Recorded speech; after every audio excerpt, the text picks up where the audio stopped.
vse težave interneta izvirajo iz družbe, iz ljudi, ki jih ne znajo pravilno uporabljati oziroma ki jih izkoriščajo. Jaz sem zelo vesel, da v teh časih sploh imamo pomoč, da nam sploh kdo pomaga. Mladi so opozorili, da šola ni vedno prostor, kjer lahko poiščejo pomoč.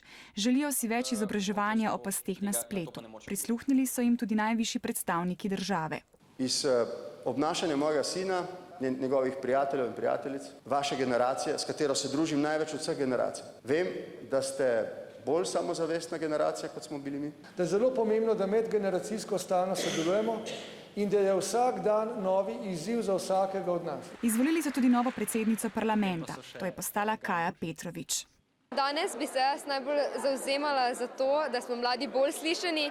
Mislim, da imamo mladi zelo veliko nekih dobrih predlogov. Med odmorom so mladi glasovali, o čem si želijo razpravljati na zasedanju prihodnje leto. Nato pa so se razdelili v 4 skupine in zbirali predloge o tem, kako reševati pasti, ki jih spremljajo med odraščanjem.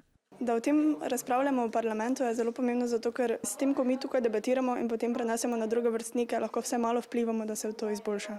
Po razpravah so mladi na plenarni razpravi pripravili poročilo. Navedli smo tudi nekaj rešitev. Ena izmed njih so, da bi uvajali posebne ure, v katerih bi se učili, kako odreagirati v primeru nasilja, kako pomagati žrtvi nasilja in kako tudi potem posledično kaznovati tistega, ki nasilje izvaja. V dvorani Državnega zbora se bodo sestali tudi prihodnje leto, ko bodo razpravljali o temi otroci in načrtovanje prihodnosti.